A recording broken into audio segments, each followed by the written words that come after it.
like to bring in Dr. Eghosa and Dr. Abdullah back on the call for Q&A session. All right, thank you so much, Dr. Eghosa and Dr. Abdullah, for waiting and for the patience. And thank you all to all our participants that have stuck with this conference so far. So, Dr. Ekhator, I'll come with you first about translating responsibility into law. And we heard Dr. Noor. I don't know if you were on the session then. She spoke about balancing environmental and economic responsibility within organizations. So, from your legal perspective, how can national and international environmental laws make that balance enforceable rather than optional? Sorry, is that for me? Yes, yes. Yeah, Dr. so is it from the African context or generally speaking, or? You can give us a general speaking and then give us like a regional context. Yeah, that might work. Yeah. I think it depends. I think one way for me when I speak to my students, I don't really tell them. I think even though we make it enforceable, sustainable development or not, the key thing is about the enforcement. I think the starting point is to understand that sustainable development is a very subjective term. It can mean different things for different people, same thing for different people. So I think the first thing is for us to understand that it's a concept and idea which is subject to change as well. And also, if any government or any authority or any state has actually signed up to any international agreement that promotes sustainable development, the least that that state can do is to make sure that it respects international obligations. So the issue is that many states are not even respecting their international obligations in the first instance. So making it binding or not to me is not really a major issue. So some have said for a lot of international environment, for some international environmental law scholars, have said that sustainable development has developed to an extent that you actually have an international sustainable development law as an ideal, as a legal framework. Some have said that the evolution of international environmental law is the same as the evolution of sustainable development norm. The way the Stockholm Declaration, the Rio Declaration, back to Rio Plus 20 to SDGs, all these various conferences are like the signpost of the evolution of international environmental law. So I think there's no right or wrong answer to look at. It depends on where you stand. And for me personally, I always think that I'm not a fan of developing new laws or new concepts. What we have already, have we implemented it? So the government should live up to its responsibility. Firstly, whatever agreement you've signed up to that promotes, for example, Nigeria has had several judgments against it at the CERAC and CERAP has implemented the decisions, for example. Is right to environment actually enforceable in Nigeria? So no matter what the courts are saying regarding the enforceability of sustainable development, it boils down to the government to enforce, and also NGOs, society, the NGO, civil society. What role are they actually playing in terms of the awareness of this concept? In terms of we not selling ourselves, replacing development at whatever cost. So I think there are a lot of factors at play. But personally, let us respect our commitment. Then we take it from there. Thank you. Thank you very much. That was very profound. Dr. Abdullah, your research exposes the danger of persistent organic pollutants, POP, and these chemicals are chemicals that most people cannot even see them. So how can we better communicate the urgency of this invisible pollutants to policymakers and to the public? Thank you. That is a very good question. Persistent organic pollutants is a program that is monitored under the United Nations Environmental Program with several like the Stockholm Conventions, like the Stockholm Convention, the Basel Convention, looking at international treaties and signatories to these treaties to prevent or ban the use of these chemicals. There is a challenge, as you said, because most of these, even microplastics, are quite small and we cannot really see them, but they infiltrate the environment. We talked about the water environment, but they actually infiltrate the environment in all shapes and forms, the atmosphere, the water, the soil, and they pose a threat to our ecosystems, starting from ecosystem services and functions and different animals and up to humans. Um, Most of these chemicals are anthropogenic chemicals, which have been manufactured by humans and turned out to be, um, really bad for the environment and for human health. Um, a lot of the things that I talked about today are actually emerging contaminants. So these are things that we are learning about in the past 10 or 20 years. So I didn't actually focus on the legacy contaminants, things like pesticides like DDT, which we have known from the 20th century. I'm currently focusing on things like forever chemicals, PFAS, and microplastics, which we are learning about in the past 10 and 20 years. And within this within this spectrum, we actually do need an accurate risk assessment, and we do need better understanding so that we can drive and inform policy to take actions to protect public health and environmental health from these chemicals. The issue is we need to, as a scientific community and as a society, that we need to provide um, the information, the scientific information first, and also the willingness of the public by taking actions, things against like the single use of plastics, promoting degradable plastics, recycling, and all of these aspects. These will be the driving force behind policymakers taking actions to protect us from these persistent organic pollutants. Thank you. Thank you. That was very profound. And Dr. Ekhator, I'm going to go back to you. Earlier we talked about greenwashing, and in the age of greenwashing, involuntary pledges, do you think corporate environmental responsibility should not be codified into building law? And what would that look like in practice? I missed the first part of the question. Sorry. Okay, yeah. So I said earlier in the conference, one of the speakers we talked about greenwashing Okay. and corporate responsibilities and things like that. So I wanted to follow up on that just to get from a law perspective or from a legal perspective. Is that in the age of greenwashing and voluntary pledges, do you think a corporate environmental responsibility should be codified into binding law, and what would that look like in practice?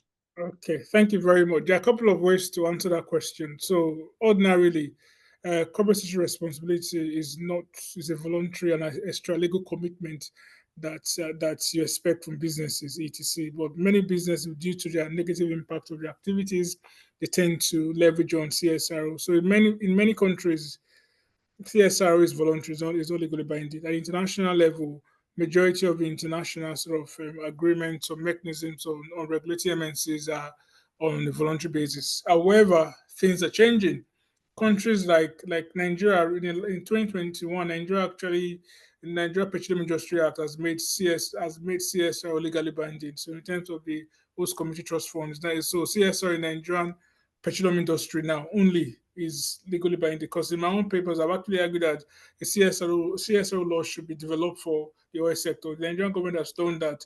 India is a similar example. Mauritius is a similar example. Then two, if you look at going back to this greenwashing, ordinarily greenwashing is about public shaming. Most times it's very difficult to hold an entity accountable for something which so no sanctions are attached. For example, many of these greenwashing commitments are on the basis of voluntary reporting that the companies have not lived up to their responsibility. However, in many countries like France, there are various laws that have been developed holding companies accountable in terms of greenwashing. And also, even in countries without greenwashing laws, issues like fraudulent misrepresentation, issues like running foul of advertisement, for example. If you're a company, you're saying you are green, and you do an advert that you're acting green, whereas you don't in your day-to-day activity of the company, you are not a very green company, you don't promote a zero, you can be said to drop that advert, etc. But the question is, can people sue in that regard? So I think it's actually moving to that level that even though many of the international sort of voluntary commitments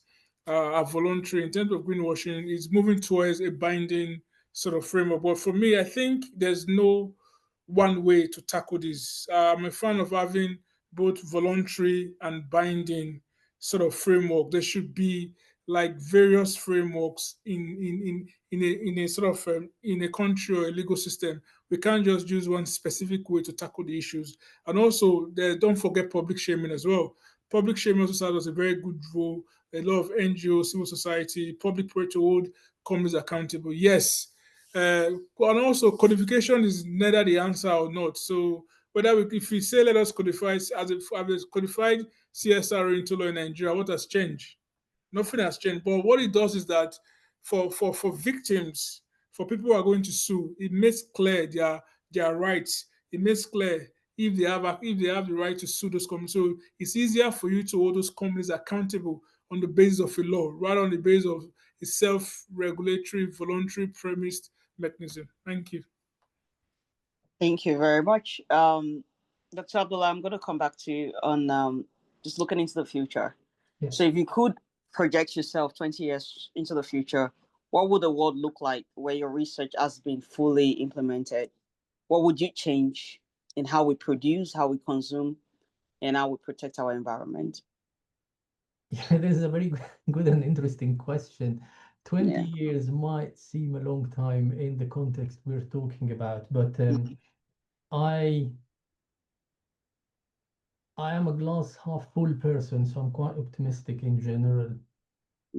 I think with the current work and with the public interest in it, and with the science and industrial partnerships that we are seeing, and when we start to make, we within 20 years, we probably going to be able to find sustainable solutions for the current problems that we are tackling.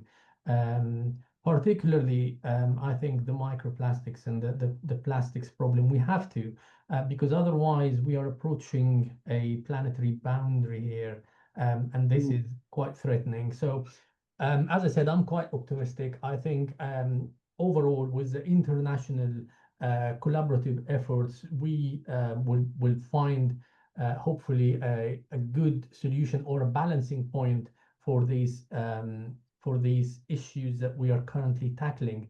Having said that, history has taught us that there is always a new threat on the horizon, and it seems like once we tackle one issue or one compound, there seems to be a bad replacement or an alternative that is even worse. So yeah, I think that's kind of the issues that will keep people like myself, not myself, but the new generation of scientists and researchers into sustainability, into jobs and into being busy and working on these emerging threats that will occur. Thank you. You did answer the question perfectly, and yeah, it's quite it's quite important that we find the balance between what we're doing. And Dr. Ekhator, I'm going to go back to you. You've written extensively on the importance of inclusive environmental governance in Africa, but if you could amend, so now let's look at it from an African or regional or national point of view. If you could amend one international environmental treaty tomorrow to make it more just or effective, which would it be and why? Okay, thank you. I think I'll take two environmental treaties. I think the first one will be the Paris Agreement, because I think the Paris Agreement, in terms of the human rights being in the preamble, the Paris Agreement should be made more explicit in terms of the human rights implications. Also, the human rights should be a key part of them. Two, the African Charter of Human People's Rights should be revised to reflect today's reality in Africa. The African Charter was developed in the 70s, 1981, and it came into effect in 86, blah, blah, blah. That's more than 40 years. Africa is different. So there's so much that a court can do to reinterpret a treaty that was developed 40 years ago, 45 years ago, to reflect the reality of today. Maybe the African Charter Article 24 should be explicitly sort of revised to include issues like planetary boundaries, issues like climate justice, to make it alive to today's responsibility. So that's what was done regarding the women's protocol to the African Charter. They realized that the African Charter was not explicit regarding women's rights. What did they do?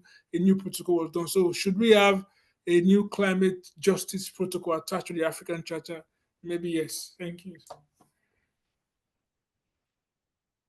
Thank you.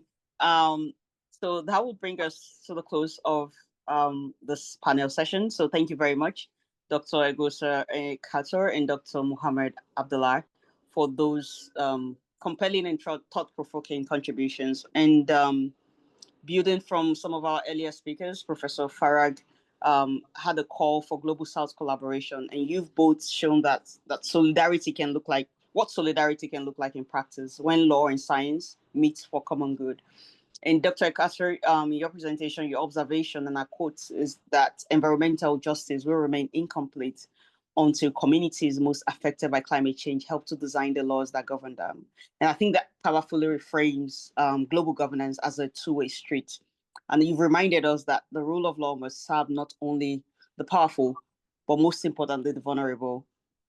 And Dr. Abdullah, you also talked about, you gave a warning, and I quote, that pollution does not recognize borders or economies. And that, I feel, really captures the shared urgency of our time. You reminded us that chemicals released in one region can poison the future of another, and that the scientific evidence must therefore drive policy, not follow it.